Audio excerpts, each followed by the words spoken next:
¿no? No. Y aunado a eso, Diego, el alumno sale de la carrera sin ni siquiera saber qué le gusta. Claro. Porque muchas veces escogemos una carrera porque papá es abogado, porque mamá es doctora, y pues yo quiero ser abogado como mi papá o doctor como mi mamá, ¿no? Sí. Y al final, y además, siempre lo he dicho, tenemos un sistema educativo aburguesado. O sea, la inclusión en el mercado laboral empieza cuando el muchacho termina la carrera, y eso es totalmente erróneo. Sí. O sea, tenemos que tener un modelo dual, incluso yo diría que desde la preparatoria, aunque me digan que es maltrato infantil, lo que quieran. O sea, las familias necesitan que los muchachos empiecen a trabajar desde los primeros ciclos para que apoyen en su casa y además para que entiendan el mercado laboral, sepan lo que les gusta. Y yo agregaría un tercero, o sea, no solo para el hecho de que apoyen en su casa y entiendan el mercado laboral, sino que realmente a través de la práctica es como mejor entramos en contacto con el conocimiento. Y nada mejor que probar lo que sabes en una situación real. O sea, yo te puedo decir que sinceramente mucho de lo que aprendes como teoría, si no lo llevas realmente al uso práctico, a probarlo en fuego, a probarlo bajo presión, no sabes si has aprendido realmente lo que has aprendido. De hecho, ahorita nos está costando muchísimo trabajo el modelo educativo de Newny, Diego, precisamente por eso, porque nosotros vamos, primero encuéntrale sentido a lo que vas a aprender. Sí. O sea, primero es la práctica. De la práctica vamos a la teoría porque tú tienes que entender el modelo científico. Y ojo, porque es importante esto porque hoy... malamente desde el punto de vista de marketing hemos traído una tendencia del practicismo, o sea, todo es práctico, vente a aprender de manera práctica y todo es práctico. Espérate un momento, o sea, el fundamento científico de las cosas no lo podemos dejar fuera. Claro. ¿Por qué? Porque cuando tú entiendes la práctica y entiendes el fundamento científico, sucede la innovación. Sí. Entonces, tienes que ir práctica, teoría, regresas a la práctica ya innovando. Claro. Entonces, este modelo que traemos hoy nos ha costado muchísimo trabajo porque hoy te doy el conocimiento si lo entiendes bien y si no, no pasa nada. No pasa nada. Es que al final del día tienen que ser corresponsables el alumno del mentor, ¿no? Si nosotros no ponemos al mentor a que se involucre con las actividades del alumno, esta situación nunca va a pasar. Claro. ¿Me explico? El formato horizontal, ¿no? Más en el formato vertical antiguo, que era como el docente, así como la mente brillante, que nada más escupía ideas. Yo te dicto y tú apuntas, sí, ¿no? Claro. No, que ojo, Diego, no es tan antiguo, ¿eh? Sí, no, para nada. Digo, sigue siendo vigente en muchas realidades. O sea, es arcaico, Sí. pero lamentablemente no es antiguo. Sí, Digo, hoy nos encontramos en universidades de todos los niveles donde te dicen, ven a dar clases, cátedra libre, da lo que tú quieras. Y ahí me avisas cuáles fueron las calificaciones, quién vino y quién no vino. Y aparte, digo, y creo que también es un tema como de, o sea, cómo ha cambiado el contexto de las cosas, ¿no? Porque, pues digo, me parece que antiguamente, o sea, hablando de la época pre-redes sociales, los monólogos todavía eran como la manera imperante de transmitir conocimiento, aún en la tele. O sea, porque la tele era un monólogo, tú no podías interactuar con la televisión. O sea, tenías la fantasía de la interacción, pero no había una interacción real, ¿no? Y me parece que hoy en día casi todos los formatos de involucramiento humano, aunque sean digitales, son muy horizontales. O sea, son muy participativos, abiertos, todo el mundo al mismo nivel. Y eso me parece que también no solo es un tema de que obviamente tiene sus pros y sus contras, creo que tiene más beneficios que contras, pero me parece que también como es el lenguaje de las nuevas generaciones. O sea, me parece inclusive contraintuitivo decir abandona toda esta horizontalidad de comunicación que tienes en tu celular, en tu vida social, lo que tú quieras, y regresa a un modelo docente donde tienes a un demagogo que te dice lo que es correcto y lo que es equivocado, ¿no? Me parece casi contraintuitivo. Y al final del día ya no aprendemos igual que cuando aprendieron nuestros papás. Incluso yo salí hace 8 años de la licenciatura. Te lo aseguro que quien hoy está en una licenciatura no aprende igual que como yo aprendí. Concuerdo contigo. O sea, yo no tenía las redes sociales, yo no aprendía en una tablet, ya empezabas a que escribir en la laptop y toda esa parte, pero hoy te tienes que migrar a esta parte que no entendemos hoy, que entendimos que nos fuimos a homeschool y fue que llevo al maestro, lo llevo con una presentación de PowerPoint a un Zoom y ahí por favor prendan la cámara para que se vea como que estamos aquí interactuando. Y realmente no existe un modelo educativo para enseñar en línea.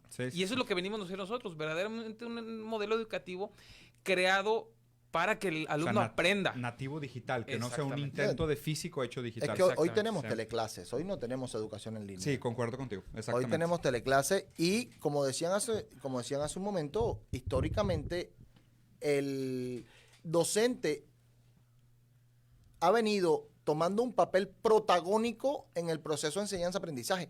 Hoy el papel protagónico del proceso de enseñanza-aprendizaje es la comunidad. Sí. Es docente, estudiante, estudiante, estudiante, Claro. en un colegiado. Claro, el conocimiento se construye en una comunidad de personas pensantes, de personas que se retan. Sí, concuerdo contigo. Y aparte me parece muy noble porque pues, inclusive esta idea de cuál debería ser el formato correcto para promover tanto el ambiente social de conocimiento como el ambiente de debate, el ambiente de intercambio de ideas, porque creo que, o sea, a ver, obviamente el espacio físico todavía tiene mucho este tema de compartir, ¿no? De hecho, hay una historia bien bonita de que supuestamente en Europa, en el siglo, creo que fue a finales del siglo XVI, cuando se inventaron las cafeterías, o sea, cuando se instituyeron las cafeterías como tal, dicen que fue el brinco líquido de la creatividad, porque pasamos de juntarnos a tomar cerveza a juntarnos a tomar café. Entonces, antes los grandes pensadores se juntaban al final del día a tomar cerveza, pero la cerveza, como es un estupefaciente, no necesariamente fluían ideas nuevas. Pero cuando se inventaron las cafeterías, todo el mundo tomando café, obviamente excitado y exaltado y hiperactivado, y las ideas empezaron a volar. Y hubo un brinco muy interesante de creatividad. Pero no es solo por obviamente el café juega un papel interesante aquí como articulador, pero el hecho de que la gente se siente en un lugar y platique sobre ideas, ¿no? Y creo que mucho de lo que deberíamos de tratar de romper con estos formatos como los que están proponiendo ustedes es romper la dicotomía muy bipolar que se plantea en redes sociales, donde es me gusta, no me gusta, ¿sabes? Que es como que no hay realmente una construcción de ideas, simplemente es como un rechazo o aceptación. Claro. Pero es un blanco y negro muy tonto y el conocimiento no es así. O sea, el conocimiento realmente se construye en las peculiaridades, en las palabras, en el roce de ideas, en el complemento, en el contraste, en la síntesis de ideas antagónicas. O sea, ahí es donde creo que es interesante. O sea, ¿cómo han hecho ustedes para preservar ese ambiente de colaboración y co-creación de ideas, pero ahora en un formato digital? Mira, Diego, yo creo que ese es el core de cualquier institución digital. Si me preguntas a mí hoy, preservar esa interacción que existe en una escuela tradicional, en la parte digital, creo que ese es el core de cualquier institución digital. Okay. Nosotros, por ejemplo, como bien dices, tenemos una cafetería. Okay. Tenemos una cafetería digital en donde tú entras y hoy vamos a debatir, no sé, el cuadro de la Mona Lisa. Ok. Y mañana vamos a debatir la política de... Sí, política pública, whatever. Sí. Entonces, pues realmente yo salgo de mi grupo y me voy a encontrar con un cuate que está en maestría, o con otro que está en licenciatura, o con otro que está en doctorado, y cada quien tiene su opinión, porque realmente la riqueza está en la diversidad de opinión. Sí, totalmente. O sea, y esos grupos tipo cafetería sí son multidisciplinarios, o sea, ahí sí es abierto a todos los particulares. Y ¿sabes qué es lo más padre? Que cuando tú vas a estudiar a una universidad que te queda a 10 kilómetros de tu casa, pues tú vas a conocer gente que está en la zona metropolitana, a la redonda. Y jamás vas a poder conocer el punto de vista de alguien que está en Colombia, alguien que está en Francia, alguien que está en Estados Unidos, y la globalidad que le da el poder compartir sobre un mismo tema puntos de vista totalmente diferentes. No lo había pensado. Y además, hace mucho sentido. Y además eso mismo pasa con el docente. O sea, ¿qué pasa hoy con una universidad en físico? Vas a acceder al docente que está físicamente en ese lugar. Físicamente en esa zona geográfica, sea o no sea el mejor. Claro. Sea o no sea el mejor, es al que tú tienes acceso. ¿Qué pasa con la modalidad virtual? Tú tienes acceso a cualquier docente independientemente del lugar de donde te encuentres. Entonces, esto te da la oportunidad de acceder a verdaderos especialistas en sus áreas y no te tienes que olvidar del profesor de tiempo completo que no aplica el conocimiento y tienes que irte a buscar especialistas en el área. Yo no te puedo enseñar filosofía, Diego. Es tu especialidad. Pero mi modelo educativo... Sí, claro. Ahí sí. Te lo puedo enseñar y entonces con tu expertise y mi modelo educativo podemos asegurar una transferencia de conocimiento en el proceso de enseñanza-aprendizaje. Ya. Oye, y una pregunta, porque siempre he pensado esto, ¿no? O sea, siempre tengo esta idea de como, por ejemplo, vamos a suponer... Chomsky es un excelente profesor de geopolítica, ¿no? Pero pues obviamente por las restricciones de viaje y demás, pues Chomsky es un profesor que estuvo en MIT, estuvo en Harvard, estuvo en diferentes universidades y demás. Pero siento que ahora con la era digital es de que si hay un gran profesor, o sea, si realmente hay un gran maestro, pues tú tienes el potencial de explotarlo y, o sea, explotarlo en el buen sentido, de hacerlo que explote y que su conocimiento llegue a cientos de miles de personas, ¿no? Ahí cómo funciona este tema de la intimidad entre el alumno y el maestro. O sea, esa relación de mentor y alumno, o sea, está como poder preguntarle, ¿sabes? Porque mucho también siento que se da en esa plática al final de la clase, una conversación de pasillo, una revisión de proyecto, una revisión de un tema en específico, una aclaración de duda. O sea, ¿cómo juegan ustedes con ese tema de la escala? O sea, para sacarle provecho al hecho de que es digital, pero no al punto de que se pierda, de que pues, se sienta como uno más en 600 caritas que están ahí en la pantalla, Sí, no. Uno más en 600 pantallitas y además el hecho de que, porque hoy hablamos de educación digital, te aviento el contenido y tú consúmelo. Claro. Sí, nada más que qué porcentaje de la población es autodidacta. Ahí nos Muy vemos bajo. al final del mes, ¿no? Y a ver si pasaste Sí, o no pasaste. o sea, O claro. aprendiste o no aprendiste. ¿Qué hacemos nosotros? Bueno, obligatoriamente tienes que tener una clase sincrónica semanal mínimo. Ok. Mínimo una clase sincrónica semanal en donde tú vas a poder tener interacción Con el con tu profesor. mentor. Ya. Con tu mentor. Además tenemos foros, además tenemos chat y además tenemos una cosa que nosotros le llamamos colegiado de investigación, Ujú. Diego, en donde tenemos asignaturas de resolución de proyectos que tengan un alto impacto social desde los primeros ciclos de la carrera. O sea, desde los primeros ciclos de la carrera tenemos tenemos el involucramiento en el sector empresarial, o sea, tú tienes que ir al sector empresarial, la inserción temprana en el sector laboral y además tenemos el colegiado de investigación en donde yo, alumno, voy a resolver un problema donde estoy trabajando, pero tú, maestro, enséñame a investigar porque tú tienes todas las herramientas. Claro, tú ya- Quizás no conozcas el problema, pero sí tienes todas las herramientas. Ya. Pero estoy seguro que cuando te bajas del pedestal y nos ponemos aquí, oye, Diego, a ver, enséñame cómo le hacemos, tengo este problema, a ver, platícame, ¿qué problemas traemos? Ya. Entonces, tenemos un colegiado de investigación en donde yo puedo asegurar que voy exista a esa interacción. adquirir Sí. todo tu conocimiento, incluso tú vas a aprender del mío. Sí, claro. Porque al final es un aprendizaje en comunidad y voy a aprender del de Eduardo y Eduardo va a aprender del tuyo y se crea esa riqueza de ese proceso de enseñanza-aprendizaje totalmente nuevo que solo nos da cuando hay este tipo de interacciones. Ya. Tenemos chat, tenemos foros, Súper bien. digo, la verdad, O sea, así te aseguras que realmente se cree toda esa dinámica necesaria para la Y interacción. explotar cada vez más las herramientas tecnológicas que en el Sí. sector educativo no se explotan ni Sí. en lo más mínimo, ¿no? Sí, sí, sí. Fíjate que yo me quisiera regresar un poquito A ver. back to basics, con un poquito de tu opinión a lo largo de la historia de la educación A ver. y de los docentes. ¿Cómo has visto ese desarrollo de, vayámonos 20 años hacia atrás, Ujú. al día de hoy? ¿Cómo ha ido desarrollándose la educación y los maestros que dan clase? 20 años. O sea, digo, 20, o sea, se me hace un poco... Pon el número que tú quieras. Sí, digo, me gustaría que fueran 2000. O sea, porque, o sea, creo que sí es una jornada muy interesante. Que a ver, ¿no? O sea, el conocimiento siempre ha tenido un papel un poco raro. Porque creo que es reciente esta idea de que el conocimiento es abierto y democrático. O sea, de que una persona que quiera buscar un libro se pueda meter a internet y probablemente te encuentres un PDF. O sea, si realmente tienes ganas de encontrar un libro, te lo encuentras, ¿no? Y hoy en día también, pues digo, las plataformas como YouTube, puedes encontrar tutoriales de todo. O sea, de todo. Desde física cuántica, ecuaciones diferenciales, cómo hacer un nido en tu casa, cómo reparar tu estufa. O sea, todo hay videos y tutoriales para internet, ¿no? Y es verdad que vivimos en una época donde existe inclusive una sobrecapacitación y existe como un acceso a la información muy grande, pero de nuevo, ¿qué porcentaje de la población realmente es autodidacta? No, porque pues, o sea, esa accesibilidad a la información presupone que todo el mundo simplemente con tener acceso a ella la va a absorber y la va a saber aplicar.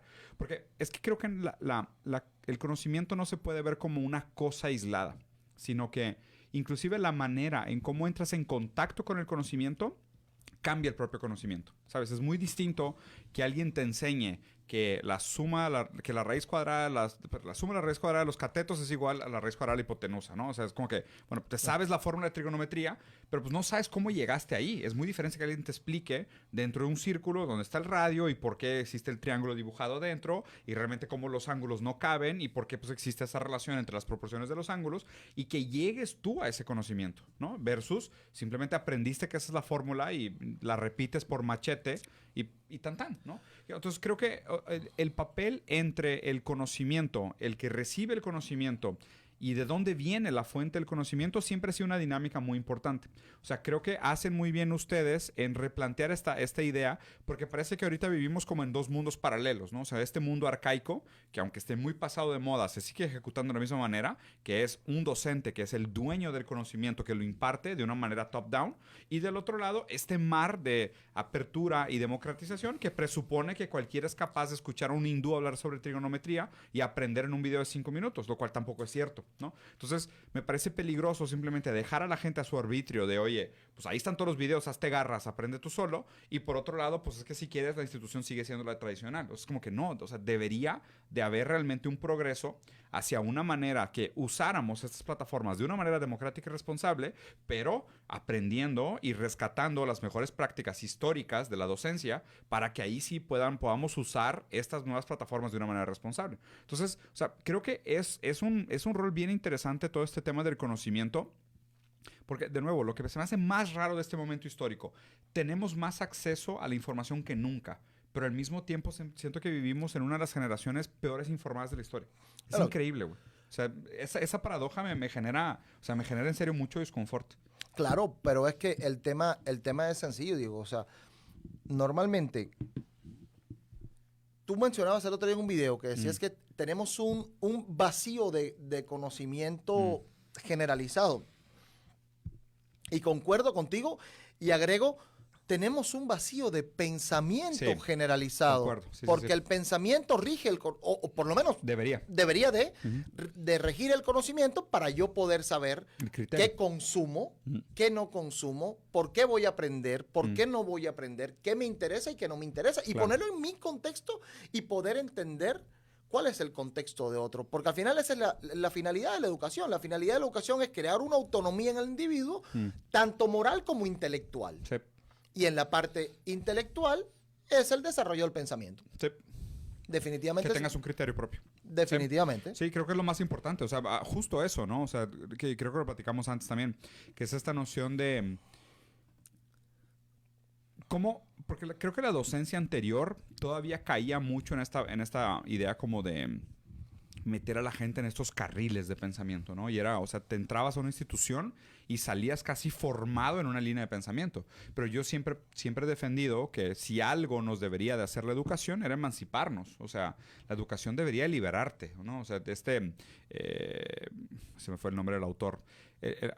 Galeano creo que fue el que comentó que si la educación no es emancipatoria, el sueño del oprimido es volverse el opresor, ¿no? O sea, es como que, o sea, sí, y es terrible, porque, y es verdad, ¿no? O sea, muchas cosas pasan en este sentido de que si tú no educas a la gente a crearse un criterio propio, caen en estos dogmas y lo único que hacen los dogmas pues es repetir patrones y estos patrones pueden ser sumamente nocivos. O sea, la educación realmente debería de ser liberadora, ¿no? O sea, lo que deberíamos de pensar nosotros es en formar individuos autónomos, o sea, capaces de tener una vida autónoma, de una vida digna, de pensamiento crítico, de criterio, de filtro, decir, esto me interesa, esto no me interesa, esto es verdad, esto es mentira, ¿no? Porque inclusive, o sea, ahí hay un criterio muy fino de cómo educamos a la gente, inclusive con la chispita, la duda, de decir, hay cosas de las cuales vas a enterarte en tu vida que no son verdad. Y es sumamente peligroso. O que son mentiras, Aparte. o que son verdades A según medias. las variables que él Sí, consideró. contextuales. Sí. Y son mentiras según las variables que considere yo. Sí, claro. Y no necesariamente. Criterio. Y no necesariamente tienes que tener la verdad absoluta ni tengo que tenerla yo. No, criterio. Lo importante es que la gente tenga criterio. Lo que pasa es que cuando tú ves, yo le hablo de desde la concepción del aula, Diego. O sea, siempre lo he dicho, tenemos un aula que parece un cartón de huevo. Es un aula huevera. Michel Foucault estaría de acuerdo.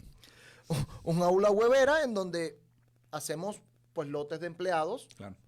Y ya los acuñamos, lo único que nos falta es ponerle la trazabilidad No, para que veas. y a ver, ahí hay un tema muy interesante que me gustaría preguntar. Sí, perdón si me estoy desviando un No te poquito. preocupes, Sé que traes un temario, te prometo que después del comentario regresamos al temario. No te preocupes. Ahí te va. Hay un tema que se habla mucho de, o sea, venimos de una etapa anterior de control, que la nomenclatura era de Michel Foucault, que hablaba de la sociedad que castigaba y corregía, ¿no? O sea, entonces era una sociedad que a grandes rasgos tenía el control de los cuerpos y los espacios. Entonces veníamos de una sociedad que tenía bloques de edificios, prisiones, hospitales, escuelas, fábricas, plantas militares, bases, o sea, todo eran estos sistemas de espacio, cuerpos, limitantes, te sientas, te paras, tal hora, toca la campana, ¿sabes? O sea, como que todo muy restricto en términos del control de los cuerpos y los espacios y los tiempos, ¿ok? Que es el aula tradicional. O sea, el aula tradicional, las butacas, ¿sabes? Toca el timbre, todos sentados, que hagan silencio y demás, ¿no?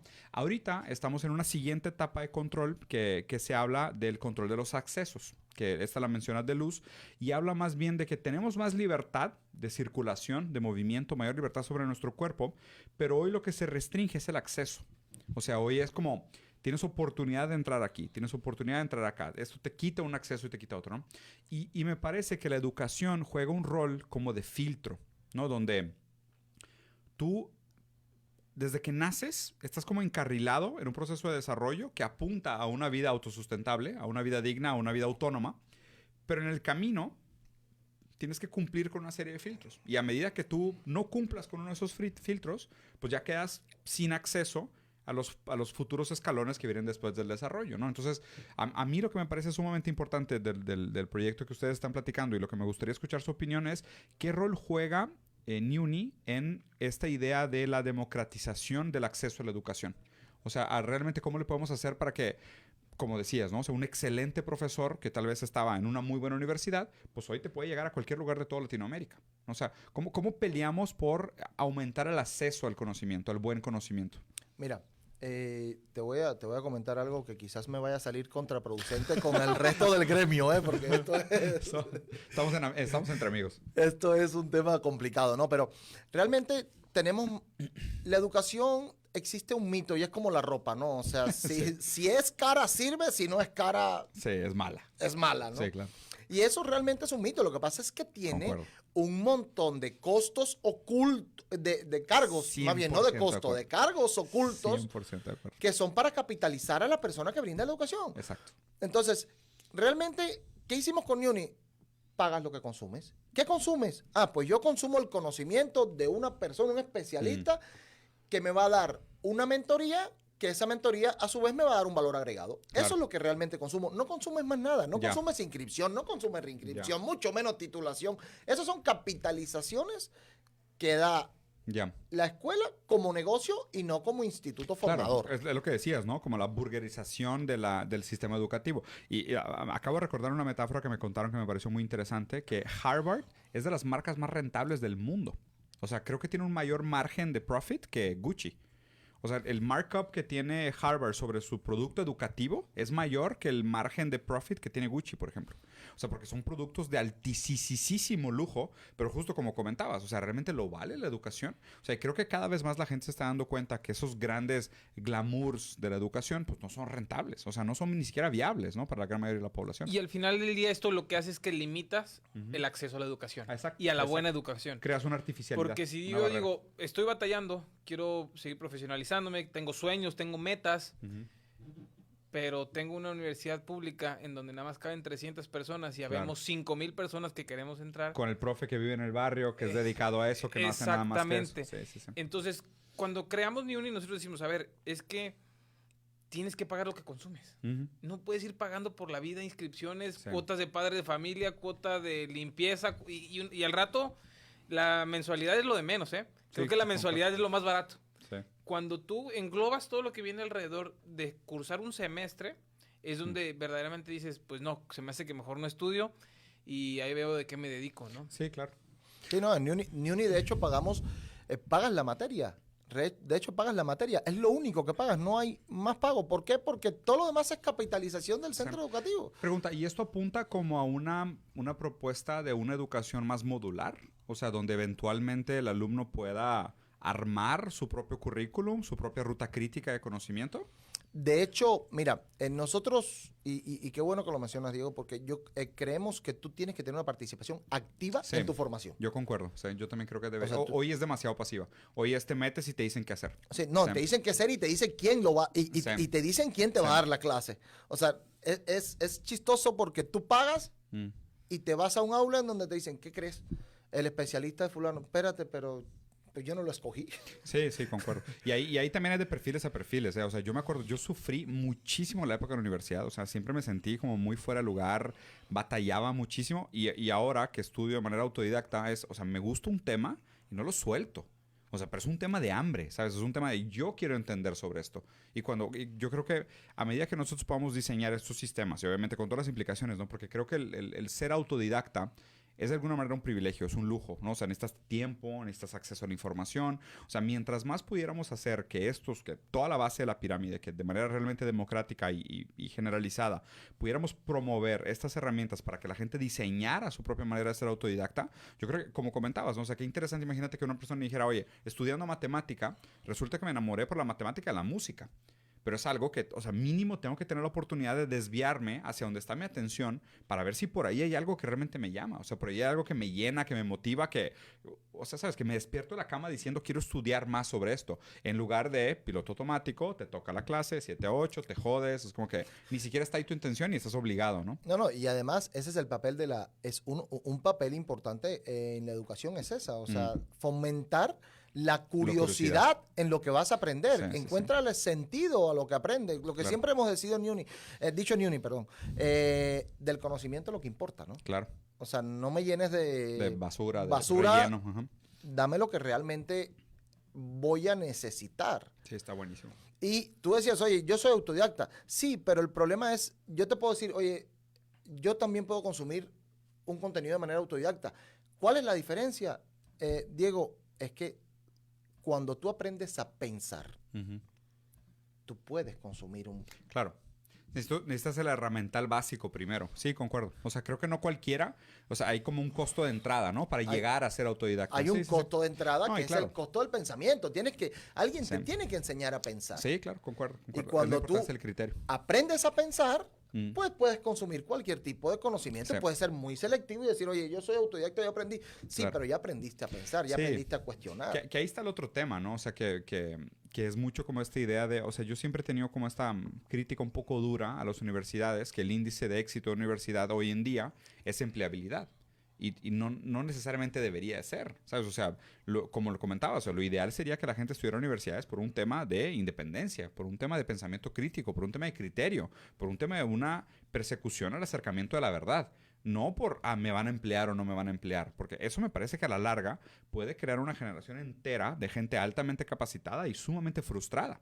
Porque, pues digo, las cosas cambian, ¿no? O sea, qué difícil comprometerte con un curso, con una carrera, y descubres que 4 años cuando te gradúas, pues ese trabajo ya no existe o ese trabajo ha cambiado. Entonces, mientras más podamos combatir la estructura estática, arcaica de la educación antigua, más cerca estaremos de la versatilidad real que se exige en el mercado laboral y más preparados en términos de versatilidad van a estar los alumnos para salir a ese mercado laboral y decir, pues sé cómo enfrentarme a este monstruo, ¿no? No, y luego la queja de siempre, ¿no? Oye, ya me gradué, pero me piden experiencia. ¿Y cómo quieren que tenga experiencia si me acabo de graduar? Sí, pero el problema 20 es años que... de experiencia recién graduado. Sí, pero también cuando te pones del otro lado, digo, realmente la empresa lo que te está pidiendo a gritos es conocimiento. ¿Cómo se manifiesta la empresa? Pues necesito que vengas con experiencia. Claro. ¿Por qué? Porque sabe que así valida. Sabe que el profesor que te pusieron para dar esa asignatura hace 10 años que no está dentro del campo laboral. Exactamente. Y entonces, ¿cómo te transmite un conocimiento que se traduzca en experiencia? Claro. No lo tiene. Entonces, hoy te dicen, es que necesito experiencia. Entonces, tienes que tener dos cosas. Primero, inserción temprana en el campo laboral desde los primeros ciclos de la carrera, y yo diría que desde antes, pero bueno, desde los primeros ciclos de la carrera, inserción temprana en el campo laboral. Y segundo, no dejar de lado el especialista. Yeah. O sea, no buscar el profesor, buscar el mentor, buscar esa persona que hoy ejerce. Aplica ese conocimiento en el campo real. Aplica ese conocimiento en el campo real y que te pueda traer estudios de casos reales. ¿Por qué? Porque hoy también otra tendencia, estudio de casos. Todo el mundo habla de estudio de casos y te enseñamos con estudio de casos. Sí, pero si el que te enseña no ha vivido ese estudio de casos, ¿cuántas variables? Sigue siendo un libro. Sigue siendo un libro. Sí, exactamente. Sí está complicado. Oye, pero bueno, esto me lleva a una pregunta. Entonces, ¿qué tipo de instituciones educativas necesitamos hoy en día? ¿La sociedad qué demanda? Mira, está extraño, ¿no? Porque justo esa pregunta me interesa mucho. Tengo un proyecto que se llama Futuro del Trabajo. Y pues obviamente, ¿no? O sea, lo ideal sería que las instituciones educativas estuvieran inclusive desvinculadas al mercado laboral. O sea, en un contexto ideal, ¿no? O sea, estoy hablando de un mundo utópico. Un mundo utópico, pues como decía Nietzsche, una persona puede jugar a una cosa en la mañana, jugar a otra cosa en la tarde y jugar a otra cosa en mediodía. O sea, y el aprendizaje, como lo hacen los niños, es un aprendizaje de curiosidad cruda. O sea, el niño cuando juega al bombero, se siente bombero. Aunque sea 5 minutos, juega, pero de una manera, ¿sabes? Como entregada a ser bombero, ¿no? Y Nietzsche hablaba de que deberíamos nosotros de aprender con la misma seriedad con la que juegan los niños. Y lo decía de una manera muy seria. Entonces, yo cuando pienso en una institución educativa, pienso que muchos de los criterios que deberíamos de rescatar es inclusive proteger el aprendizaje del mundo práctico. O sea, no del mundo práctico en el sentido de cómo se aplica, sino del mundo productivo más bien, ¿sabes? O sea, proteger la formación del pensamiento del individuo del mundo productivo. Porque si no, el mundo productivo tiende a secuestrar toda la intención de aprendizaje. Entonces, ahí para mí ya hay un detalle, ¿no? O sea, constantemente yo creo que deberíamos de cuestionar esa dinámica del el mercado como demanda laboral y en la institución como formativa de talento, ¿no? Entonces... Conocimiento versus pensamiento. Exactamente. ¿Quién rige a quién? Exacto. Entonces, ahí está raro, ¿no? Porque, pues digo, siempre va a haber este tema de que, oye, de repente se puso de moda el marketing y ahora todo el mundo quiere estudiar marketing porque hay oportunidad laboral en marketing. Pero, pues, ¿el mundo necesita más marketeros? O sea, mi pregunta siempre va por ahí. Para cuando salgas, posiblemente ¿Sigue ya siendo relevante? Sí, o sea, lo que aprendiste en marketing sigue siendo relevante 4 años después. O sea, para mí, esa es la primera gran... dificultad de pensar en un sistema educativo hacia futuro, ¿no? Segundo tema que se me hace súper importante, que creo que ya lo platicamos, el tema de la democratización y descentralización, ¿no? Porque me parece que la centralización lo que provoca es un retraso artificial de la manera en cómo se debería desarrollar el conocimiento. Obviamente que también, pues digo, claro, tienen que haber certificaciones, tienen que haber, pues, títulos, o sea, la gente tiene que sentir de que, oye, pues, si estoy pagando por esto, por este curso, pues estoy recibiendo algo realmente de valor, ¿no? Para que no sea una estafa. Y por otro lado, también la gente que recluta o absorbe este talento, tiene que sentir de que, bueno, mínimo si te estoy contratando con tal título, tú vienes igualado con otra gente que se ha graduado de otros lugares y existe un común denominador entre la titulación. Pero lo que me parece que es un poco arcaico es el modelo centralizado de la titulación. ¿Sabes? O sea, que hoy hay un organismo que titula, hay un organismo que certifica.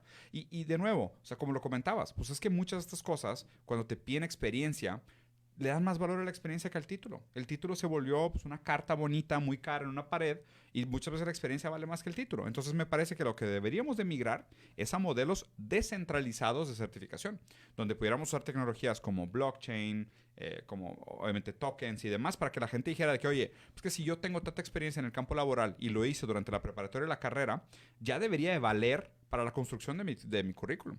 O sea, ya debería de haber algún mecanismo de confianza que le diera esa certificación de una manera muy horizontal, muy digital, para que no dependiéramos de el título de no sé quién, ¿sabes? O sea, esos son dos grandes puntos a los cuales yo creo que debería de apuntar la educación hacia el futuro.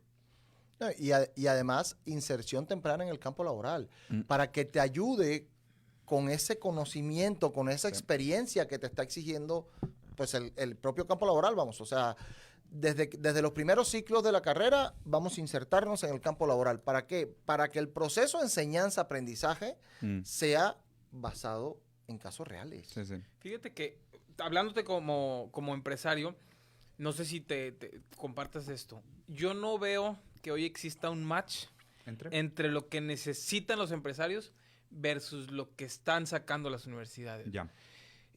Llámale falta de experiencia o falta de conocimientos. O sea, hoy quiero buscar un mercadólogo. ¿Y ves a los chavos recién graduados? Y ya falta? Ni siquiera no saben ni diseñar, ni los maestros que tuvieron, volvemos a lo mismo, jamás hicieron una campaña de marketing. Pero en general, creo que hay oportunidades de trabajo. Sí. Pero se batalla para encontrar la gente con ese perfil. Con ese perfil, pero no lo veo el problema yo en la gente. Yo lo veo de donde están saliendo. Entonces ese match. No, lo que pasa es que tenemos planes de estudios que no actualizamos desde los años 80. Ese es el problema. Sí. O sea, hoy vemos, y es un tema, hablamos hace poco sobre el tema del ingeniero, pues, industrial, ¿no?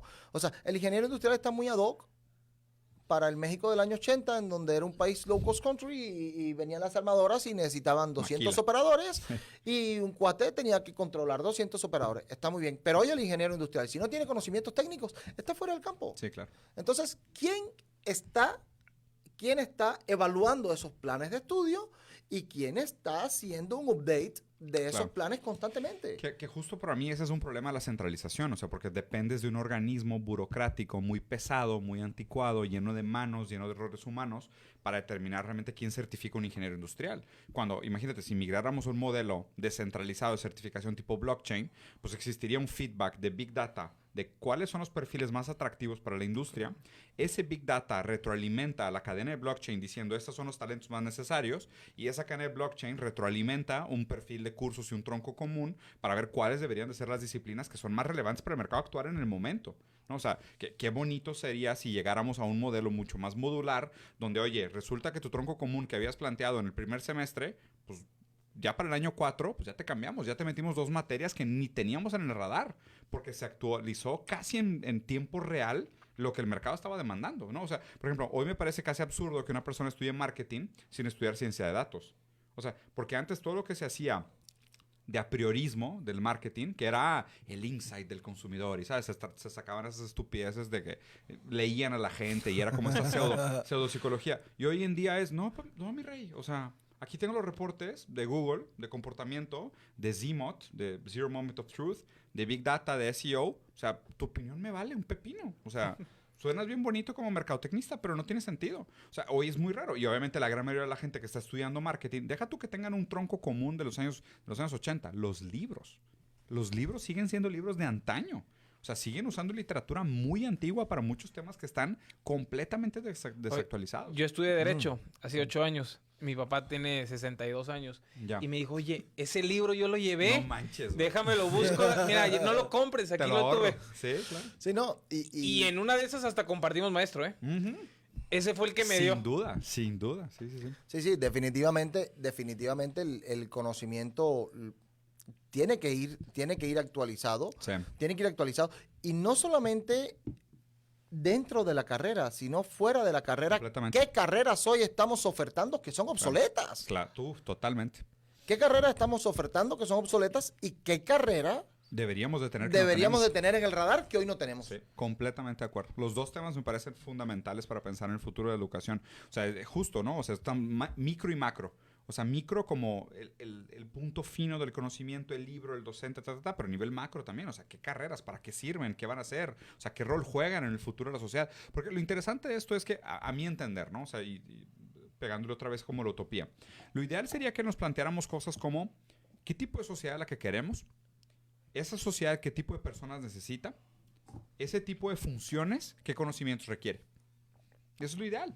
El problema es que hoy en día parece que siempre vamos atrasados, siempre tenemos prisa, nunca nos damos el tiempo de planear qué tipo de sociedad queremos y simplemente estamos como respondiendo atrasados a qué demanda hay en el mercado, qué tipo de perfil tenemos que llenar, dónde están las oportunidades, cuáles son los sueldos mejores pagados, cuáles son los puestos que no van a desaparecer dentro de los próximos 5 años y la gente se acaba canalizando para allá. De hecho, ahorita Europa tiene un problema muy grave de gente que tiene titulación demasiado capacitada para empleos que están desapareciendo. No, pero volvemos al mismo tema, Diego. O sea, por ejemplo, blockchain. Uh-huh. Ok. Es realmente para mí, si me dices a mí hoy blockchain, es como la época del internet, ¿no? Todo el mundo es igual de revolucionario. todo el mundo Concuerdo. le apostaba a la página web cuando realmente lo que cambió el mundo fue el internet. Sí. Hoy todo el mundo está hablando de cripto, pero la tecnología de Es blockchain, sí. es lo que va a cambiar Sí. el mundo. Pero ojo, ¿quién está dando clases de blockchain? No, Nadie, porque además hay 5 especialistas en el mundo y dile que vayan a las 7 de la mañana a No. una universidad de No, físico a dar 2 horas clase. Van a decir, no, espérate. No, porque campeón. aparte son expertos, trabajan para las mayores empresas del mundo y ganan una fortuna. O sea, si los tuvieras que contratar como docente, no tienes ni siquiera la competitividad de decir, mejor, en lugar de que alguien monopolice tu conocimiento, vamos a democratizar tu conocimiento. Creo que debería suceder. De hecho, en Uni hacemos algo muy parecido. O sea, en Uni el mentor es asociado de Uni. O sea, Ya.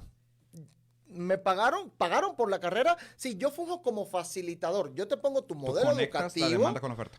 Conectamos demanda con oferta, ponemos un modelo educativo que asegura el proceso de enseñanza-aprendizaje, pero el expertise lo pones tú. Claro. Y como tal, ganas. Claro. Y ganas un variable también. Y inclusive. ganas un variable, porque si te voy a pagar 100 pesos la hora, me vas a decir, no, hombre, espérate. No, gracias. O sea, Sí, claro.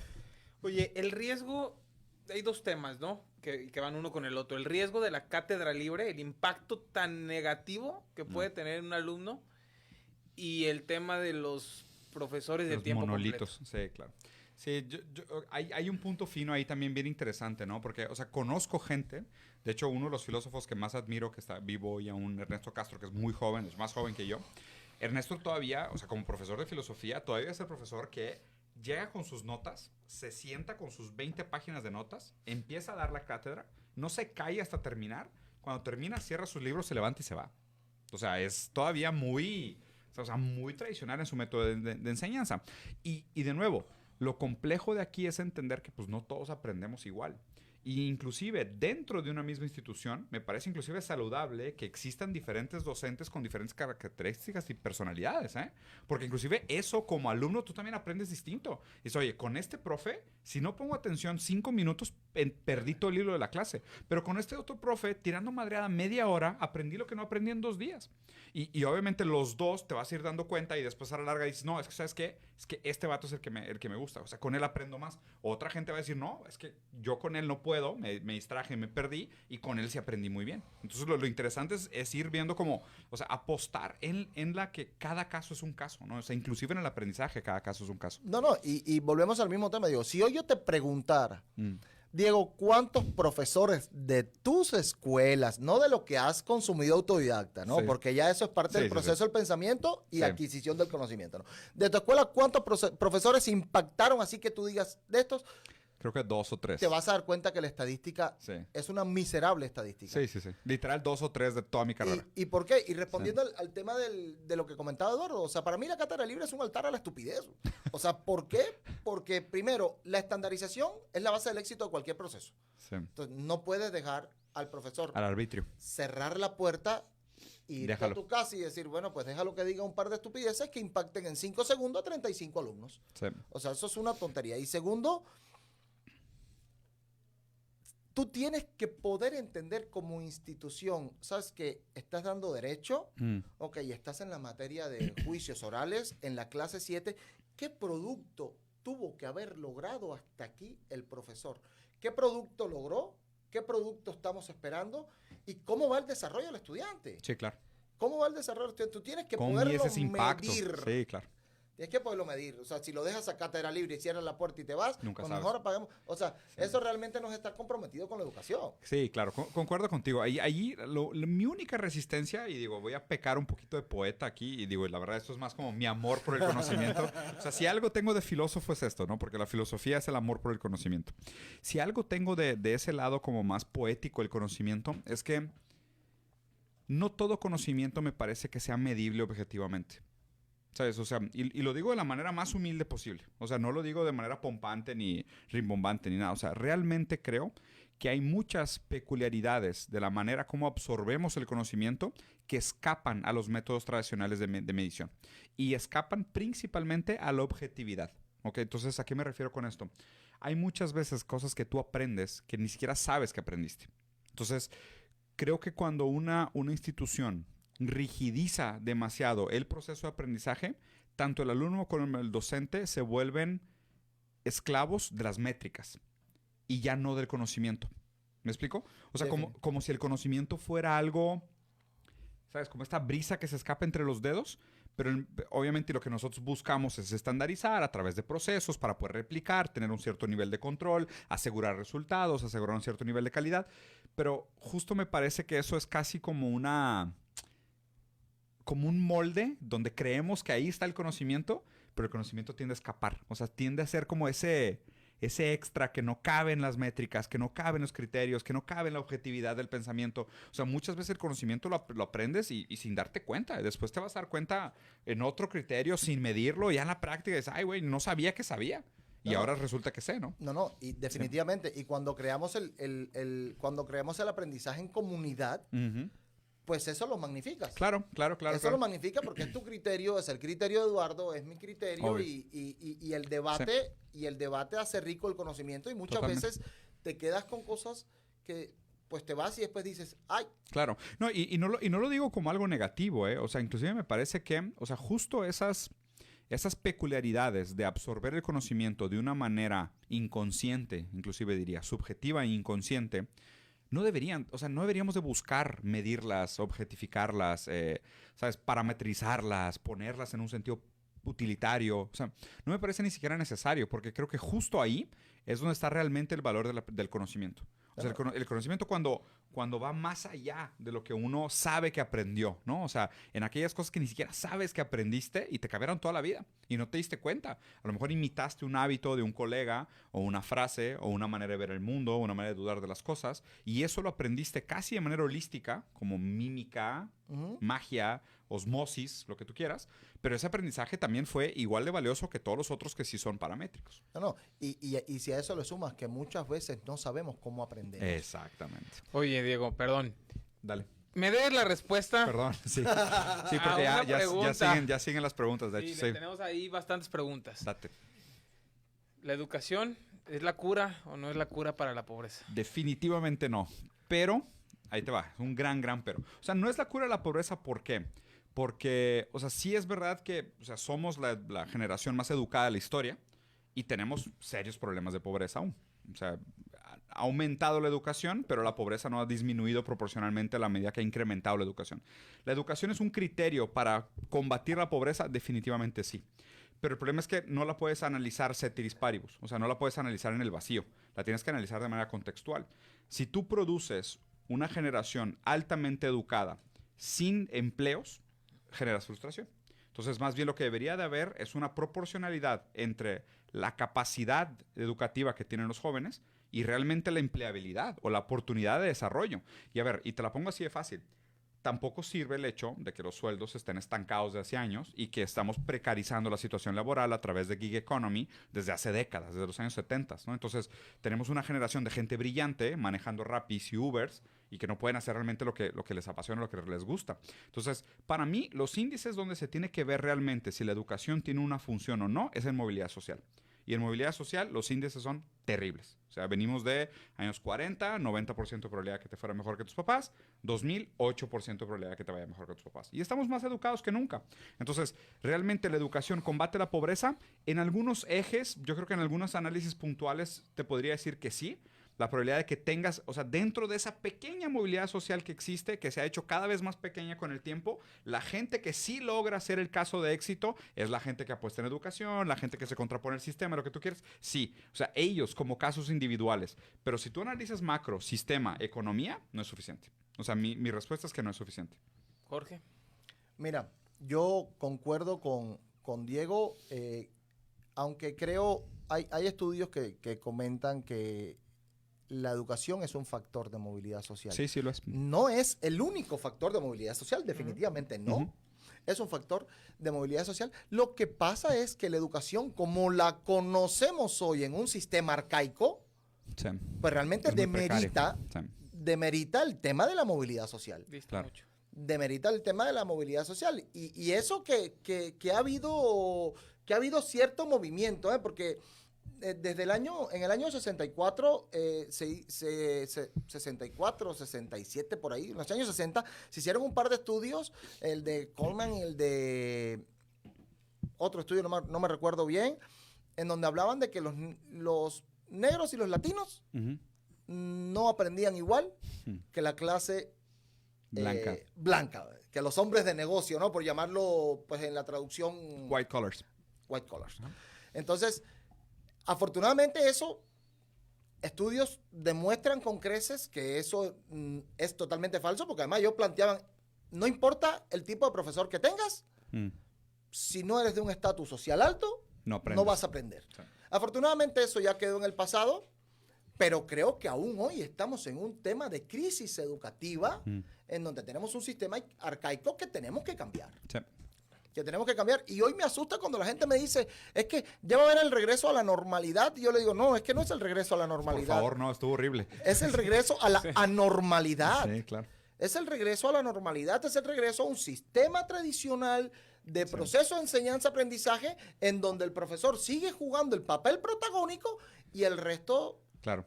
Pues es el monólogo de la vagina, ¿no? O sea, yo tiro y ustedes aguanten. Claro. Pero lo interesante del análisis aquí es pensar esto, ¿no? O sea, vamos a suponer, y yo por inventar un número, si en los años 40, 90 personas lograban subir de clase baja a clase media, tú hacías un estudio de cuáles eran los factores que motivaban a estas personas a hacer la migración social hacia arriba, ¿ok? Y tú veías dentro de esos escalones, decías, bueno, el común denominador entre las personas que lograron hacer ese brinco es la educación, ¿ok? Y eso se fue trabajando. Hoy en día, en lugar de 90, 8 personas dan el brinco socioeconómico. Y más de esas personas, o sea, un porcentaje mayor de esos 8, dan ese brinco gracias a la educación. Pero el número total de personas que dan el brinco es menor. O sea, esa es mi preocupación. O sea, porque cuando tú analizas en el detalle micro y dices, una persona logró dar el brinco social porque está más educada. Dices, perfecto. Pero menos personas totales dieron el brinco. ¿Qué pasó? Definitivamente, porque los Es un programas tema contextual. el programa de estudio está centrado en el desarrollo de la materia y no en el desarrollo de la persona. No, y otra cosa bien interesante es existe una proporcionalidad entre el nivel de riqueza y la escolaridad, pero no como la gente lo piensa. No es que la gente que tenga más escolaridad tiene más riqueza, es al revés. La gente que tiene más riqueza tiene más escolaridad. ¿Por qué? Porque las condiciones de riqueza permiten la absorción mejor del conocimiento. Esto es algo bien raro y es bien drástico. Mientras más nosotros seamos capaces de proporcionar condiciones materiales dignas para los alumnos, más conocimiento absorben. Y sabemos por un hecho que mientras peor sean las condiciones de vida, menos conocimiento absorben. Entonces aquí lo raro es este juego de huevo la gallina, ¿no? De decir, oye, pues es que, imagínate, el cerebro del niño es una cubeta. Y tú le estás echando agua a la cubeta. Pero yo te estoy diciendo que mientras más pobres sean, tiene un agujero en la cubeta. Entonces tú estás pensando de que, ¿qué hago? ¿Le echo más agua de más calidad o le tapo el agujero? Entonces pues, tienes que hacer las dos cosas. O sea, lo complicado es que tienes que hacer las dos cosas. No puedes dejar de echarle agua, pero no puedes dejar de tapar el agujero, porque si no estás desperdiciando tu agua. Definitivamente. Hay un informe que habla ahorita sobre el fin de el fin de la educación, que es la autonomía, como lo habíamos hablado, pero te dice que el éxito de una persona, y hablando de éxito como algo muy banal, ¿no? Sí, muy etéreo, ¿no? Sí. Está en dos factores. Primero es su contexto social. Claro. Y segundo, el talento de la persona o el desarrollo académico que haya logrado obtener. Ya. Entonces, a partir de ahí vemos a escuela como factor social, pero sí, estoy totalmente de acuerdo contigo, que tenemos que tener una base igual de oportunidades. De oportunidades y además de una base igual de oportunidades. De condiciones y una nivelación de grupos. Sí. Una nivelación de grupos muy fuerte. ¿Por qué? Porque ¿qué pasa cuando no tenemos un grupo nivelado? ¿Qué pasa cuando tú entras con un nivel de conocimiento diferente al mío? ¿Qué va a hacer Eduardo, que es el docente? Va a decir, a ver, ¿dónde me enfoco? Bajo la calidad. Sí. Y cuando bajo la calidad, entonces pues ya no le doy lo que ellos requieren. Sí. Y pasaron al siguiente nivel con lagunas. Ya. Bueno, ya con mares, porque eso se va haciendo una bola de nieve, ¿no? Sí, claro. O sea, un grupo no nivelado se traduce en una calidad paupérrima. Sí, claro. Que al final acabas nivelando para abajo, si no.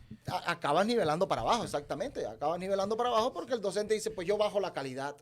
Sí. Y está interesante porque, o sea, y no quiero dejar la pregunta abierta, o sea, no quiero decir que no se necesita educación para acabar con la pobreza, porque no es cierto. Claro que se necesita educación para acabar con la pobreza. Lo que me preocupa es que le carguemos demasiado la mano. Claro. O sea, esa es mi preocupación. O sea, para que la gente no saque la respuesta de contexto. Es que la educación no es magia. O sea, sí juega un papel fundamental y obviamente mientras más educada la gente también, si no hacemos lo otro, vamos a generar una frustración terrible, porque nada peor que gente sumamente educada sin oportunidades. O sea, por más que te trates de reinventar la rueda, o sea, es que si no hay oportunidades, no hay oportunidades. O sea, al final del día se convierte en una pieza más del rompecabezas, ¿no? Exactamente. Es parte de un juego más grande, por decirlo así. Yo creo que hablar de educación nos podríamos terminar aquí días completos de platicar. Tenemos, como tú sabes, Diego, muchos seguidores tuyos y de Niuni que hicieron algunas preguntas que me gustaría irte compartiendo. ¿Vale? Y ahí iríamos desahogando cada una de ellas, ¿no? Lo hicimos de manera aleatoria, la verdad es que eran muchísimas. Hicimos de manera aleatoria una selección. Me imagino. Mira, tenemos tal cual la recibimos, tal cual te las paso, ¿ok? Válido. Gerardo de Guanajuato. ¿Por qué la educación funciona como una banda de producción y tenemos la idea que si no seguimos el ritmo de los demás, nos volvemos rezagados?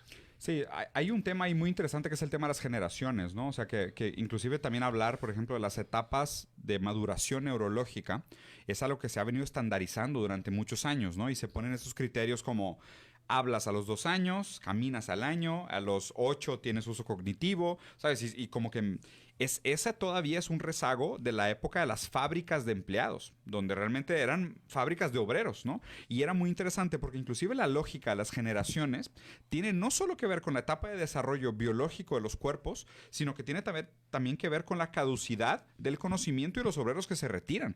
O sea, como diciendo, esta primera generación va a funcionar de tal manera con estos conocimientos durante tanto tiempo, la retiramos, la jubilamos y viene otra tanda. Casi viendo como alumnos como productos, ¿no? Entonces, o sea, mucha de esa lógica, y si a la persona que preguntó si le interesa realmente el tema, aquí es fundamental la lectura de Michel Foucault, pero fundamental, porque habla específicamente eso de la fábrica de obreros, que es la etapa educativa que todavía arrastramos mucho, pero es el paradigma tradicional, ¿no? De los cubos, de los cubículos, de las generaciones, porque hoy en día te diría, inclusive la lógica del capacismo pone en jaque mucho de la estructura educativa, ¿no? Porque, a ver, la educación también te debería de formar para ser un ciudadano, ¿no? Y se los voy a plantear así, pelón, aunque suene un poco duro, ¿no? Hoy, 1 de cada 54 niños está dentro de la neurodiversidad. Neurodiversidad es espectro autista, Asperger, ADHD, o sea, 1 de cada 54 niños, ¿ok? O sea, la probabilidad de que tú tengas que convivir a diario con una persona que tenga neurodiversidad es altísima. Las escuelas deberían de preparar ciudadanos que estén listos para tolerar, me equivoqué la palabra, perdón, o sea, para entender las diferencias dentro de la neurodiversidad desde la infancia. O sea, ¿sabes lo difícil que es para un niño que nunca ha tenido que interactuar con un autista, de repente tener que trabajar con una persona neurodiversa? Es muy difícil. O sea, si nosotros no empezamos a hacer esto desde la edad temprana, donde todavía son sensibles a las diferencias de los otros, al hacer estos grupos elitistas de, oye, pues es que aquí solo entran los collarín blanco, pedigrí, burgués, y dejas a todos los demás fuera. O sea, dejas a todos los subalternos fuera. Pero cuando llegas al mundo, te das cuenta que el mundo está lleno de diferencias. Autonomía moral. Entonces, eso, más bien, o sea, me encantaría que realmente el objetivo fuera la formación de ciudadanos, no de baches de producto de obreros, ¿sabes? O sea, y para eso sí la lectura de Foucault es fundamental. De hecho, yo creo que debemos de dejar de estigmatizar, oye, es que la escuela solo produce empleados. O sea, tan malo es solo producir empleados como solo producir empresarios. Totalmente. Entonces, creo que eso es un tema que debiéramos de quitarlo y decir, a ver, yo voy a producir ciudadanos. Exactamente. Ajá. Individuos independientes, morales. Autónomos. Sí, claro. Autónomos intelectualmente y autónomos moralmente. Claro, completamente. Independientemente de si eres empresario o si eres empleado. Absolutamente. O si eres feliz o infeliz. O sea. Sí. Imagínate cómo sería el muestreo de lo que representa un salón de clases, y aparte sobre todo ustedes la dinámica, ¿no? Que es toda Latinoamérica, supongo. O sea, imagínate lo difícil que sería decir cuál sería un grupo de 100 alumnos que sea una representación fidedigna de la realidad de 100 personas en Latinoamérica. O sea, ¿cuántos tendrían que ser blancos, negros, hombres, mujeres, transexuales, neurodiversos, discapacitados, para que realmente fuera un muestreo legítimo de cómo es la vida allá afuera? ¿No? Y realmente no crear este sesgo cognitivo de no, pues es que yo crecí, yo desarrollé y yo estudié con esta gente. Esta es la realidad social y no lo es.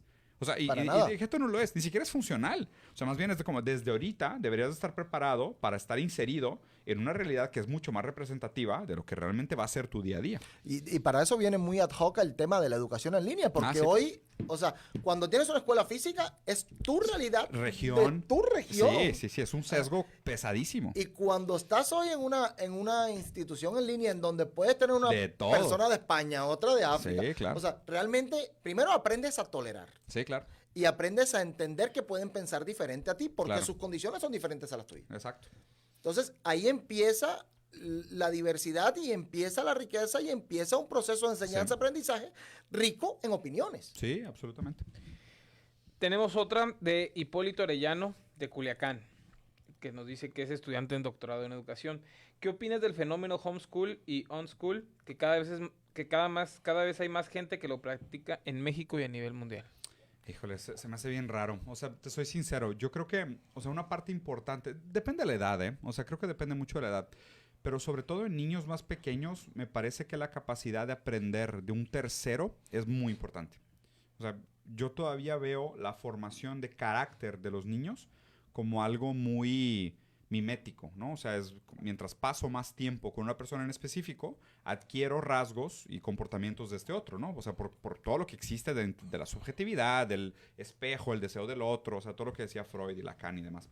Y la escuela se vuelve como esta ensalada de fruta de espejos, o sea, donde pues, tú te reflejas en mucha gente. Y obviamente la manera como tú te reflejas en los demás, como cada quien es un espejo único, yo me reflejo en ustedes y cada vez que veo mi reflejo en la mirada de cada uno de ustedes, yo me percibo de una manera distinta a mí mismo. Entonces me parece que eso es algo que se tiene que conservar, ¿no? Y me parece que el homeschool tiene ciertas dificultades en ese sentido, porque priva al niño de estos retos sociales de interacción, ¿no? Entonces, a menos de que el homeschool pudiera integrar de alguna manera, casi de manera forzada, la interacción social, me parece un poco peligroso, ¿no? Y digo, y aquí tendríamos que ponernos inclusive moralistas, que a lo mejor estoy equivocado yo en mi moralismo, de decir, pues que a lo mejor el futuro de la humanidad es el individualismo, ¿no? O sea, pues vamos a formar niños que sean, ¿sabes?, ermitaños y que estén ensimismados y que no necesiten nada de contacto social más que el que tengan a través de redes y que a lo mejor estos rasgos de la formación social pues van a ser rasgos que van a pasar de moda y son prescindibles, ¿no? Yo sinceramente aquí voy a sonar un poco conservador, pero yo todavía creo que la interacción social, principalmente en las etapas tempranas de maduración, son fundamentales para la estructura del carácter. Es que yo creo que ahí yo creo que a la pregunta le falta un aderezo, que es el nivel educativo. Sí. O sea, en el nivel básico, el niño necesita la interacción, necesita agarrar una pelota, necesita... Que le digan que no, que un tercero le ponga una regla. Claro. Yo no creo que haya un niño hoy en todo el mundo, de nivel primaria o kinder, que haya estado una jornada completa pegado a la computadora. Que ojo, Sí, claro. y quiero, No quiero, aguanta, no puede, y sí. quiero resaltar algo, y es el nivel de resiliencia que han obtenido los docentes para mantener la educación en esta pandemia, porque realmente han buscado soluciones donde no las hay en una situación en donde ellos no estaban preparados. No. De hecho, nadie está preparado. Y justo esa idea del que alguien más te diga que no, ¿sabes? O sea, que alguien más fuera de tu núcleo familiar te ponga una regla. Creo que es un aprendizaje social pues imprescindible, ¿no? O sea, porque así funciona la regla social. O sea, tú sales a la calle y te topas con límites en todos lados. El problema es que si solo en tu casa te dicen qué hacer y qué no hacer, o sea, qué difícil o qué distinto es este aprendizaje que se da en la manera externa. Y lo otro, o sea, pensémoslo sinceramente, tampoco es sano que el papá pase tanto tiempo con los hijos. O sea, que no es bueno. es un tema de niveles. Sí. Es un tema de niveles. En nivel básico, el niño necesita la interacción y aprende, así aprende. Claro. Así aprende. Ya cuando hablamos de nivel superior, medio superior y superior, ya es otro cantar. Ya es otro cantar en donde la interacción, en donde la diversidad de opinión juega un papel muy importante, en donde no es necesario que tú te centres solamente en tu rango de acción, sino que te abras a otro rango de acción. Pero en el nivel básico sí es importante la interacción. Y un último punto, y digo, esto ya te lo pongo en mi cosecha como papá. O sea, que es pesadísimo tener a tus hijos en tu casa todo el día. No, es que hoy todo el mundo te dice... Y como pasó el tema también de home office junto con homeschool, una locura. Fue terrible, fue pésimo para los papás. O sea, vean, pobre gente que, aparte deja tú, o sea, y lo interesante, a mí siempre me gusta como analizar de que me echo un pasito más para arriba y un pasito más para arriba, ¿no? Entonces dices, ok, homeschool, al mismo tiempo que home office. Y al mismo tiempo, o sea, no sé si les comenté esto, ¿no? Pero las casas de interés social en México, de los años 80 para acá, pasaron de tener en promedio 130 metros cuadrados a tener 40 metros cuadrados. Entonces estás diciendo que es la misma cantidad de gente en un cuarto del espacio haciendo todo junto, amontonado. Eso, o sea, no es sano. O sea, no por nada México tiene probablemente el peor índice a nivel mundial de violencia contra la mujer. O sea, te la pasas, es que es una fórmula para el desastre. Salarios mínimos estancados, problemas económicos, menos espacio, más tiempo compartiendo el mismo espacio. Es una bomba de tiempo. O sea, necesitamos ventilar, necesitamos otras personas, cambio de aire, otra mirada, otra idea, otro tono de voz, o déjame en paz, ¿sabes? Entonces, o sea, esos son temas muy complejos que se han estructurado malamente, porque lo que pasó también es de que durante mucho tiempo estructuramos los espacios públicos para que fueran compartidos y hicimos las casas más chicas. Entonces, oye, pasas mucho tiempo en la oficina. Ah, tu oficina está bien padre. Oye, pasas mucho tiempo afuera. Ah, el centro comercial está bien padre. Y de repente, nope, regrésate a tu casa y enciérrate. En la madre, mi casa no era para eso. O sea, mi casa era para dormir y para el fin de semana. Y ahora me estás diciendo que tengo que estar 24 horas ahí y le tengo que dar clase a mi hijo y tengo que escucharlo tener clases mientras yo me conecto en una junta por Zoom. No funciona. No, y hoy todo el mundo te dice es que las clases en líneas, y perdón por el léxico, lo voy a repetir tal cual lo dicen. O sea, Sí. oye, es que la educación en línea me tiene hasta la madre, ¿no? Sí, total. Y no es que Total. te tenga hasta la madre, es que primero, lo que estamos teniendo hoy no es educación en línea, es Claro. teleclase. Es teleclase. Y segundo, por supuesto, hay niveles en donde el niño, en el nivel básico, el niño no puede aprender en Sí, una teleclase. completamente. Sí, sí, sí. Tenemos una de ¿Una Edwin. última? Ok. Una última pregunta, si no, ya se nos va a cortar la transmisión. Ok. Me voy a pasar rápido con Edwin de Guanajuato. Sé que tú tienes muchos proyectos. ¿Qué acciones podemos hacer como individuos para ayudar al progreso de la educación en México? Uy, mira, yo soy fiel creyente en esta idea de democratizar las fuentes de generación de riqueza. O sea, eso es uno como de mis argumentos principales hacia el tipo de sociedad que a mí me gustaría construir, ¿no? Entonces, yo creo que mientras más podamos promover plataformas que democraticen las fuentes de conocimiento, que hagan más accesible a gente que antes no tenía acceso a ese tipo de cosas, que la hagamos más barata, porque pues, realmente el costo es un efecto directo de que la gente se involucre con ese tipo de cosas o no. Mientras hagamos los cursos más flexibles y más adaptables al tipo de conocimiento, al tipo de aprendizaje que tiene cada uno de nosotros, mejor, ¿no? O sea, el conocimiento es algo bien bonito porque se replica infinitamente y no necesariamente tiene un costo recurrente. Claro. O sea, es como que, o sea, yo puedo dar una muy buena clase de un tema y esa clase puede quedar grabada y la pueden ver millones de personas. A mí me costó hacerla una vez. O sea, es lo padre de las plataformas que tenemos hoy en día. Me parece que, por ejemplo, mucho de lo que hace Harvard, MIT, que te ponen de que, tenemos un muy buen paper sobre un tema, pero pagas $15 por leerlo. O sea, ¿cómo? O sea, ¿qué sentido tiene? Literal son unos y ceros. O sea, es un código binario que está en un servidor y tú me estás creando una artificialidad de acceso, la cual no tiene sentido. O sea, lo que deberíamos de buscar realmente es de que, oye, si realmente creemos que la educación tiene un papel revolucionario y transformador en la sociedad, pues métele turbo, ¿sabes? O sea, hagámoslo, peleemos por seguir bajando la barrera de entrada, porque cada vez más gente tenga más acceso a esas plataformas de una manera más barata, más democrática, para que más gente realmente pueda poner educación en un sentido de progreso. Gracias, Diego. Diego, De hecho, hoy... Perdón que te interrumpa. De hecho, en Uni lo que hicimos fue eso. O sea, sabes que tú eres alumno de Uni, tienes acceso a todo el contenido. Y es contenido producido por nosotros y para nosotros. O sea, no agarramos que el video que subió Pepito, sí, y que habla de, no sé, de matemáticas. No, es un video, es todo el sistema audiovisual de nosotros es creado por nosotros y para nuestros estudiantes. Y cuando te inscribes tienes acceso a toda una plataforma de contenidos y tú vas consumiendo conforme tú necesites el conocimiento. Está padre. Y sin tener que pagarlo, porque al final pues volvemos a lo mismo. Claro, o sea, paga lo que consumes. Sí. Diego, hoy te damos la bienvenida. Estamos muy contentos como mentor de Niuni. Encantado, Y estamos seguros que esta va a ser la primera de muchas a lo largo de todo el año que conlleve. Vamos a seguir platicando. Hay muchísimos temas alrededor de cada una de nuestras maestrías, alrededor de cada uno de nuestros doctorados, de nuestras licenciaturas, que seguramente nuestros alumnos te agradecerán muchísimo el poder tener contacto contigo, el poder escucharte, la parte esta de estar en línea que nos permite estar a un clic del celular y poderte escuchar. Muchas gracias por estar con nosotros, por formar parte del equipo de Niuni desde hoy. Jorge, pues muy contentos de esta plática, creo que muy, muy fructífera. Pues yo creo que nos llevamos muchísimo contenido para, para regalar. Claro. Mucho contenido para regalar. Y pues sí, Diego, la verdad, muchas gracias. Contentos con el con el producto logrado. Contentos con tenerte con nosotros. Gracias. Y con poder poner sobre la mesa diferentes opiniones, porque volvemos al mismo tema y aunque resulte muy trillado, creo que en la diversidad está la riqueza. Sí, definitivamente. Digo, yo también al revés les agradezco mucho la oportunidad y la plática, la conversación, la amistad ahora que empezamos.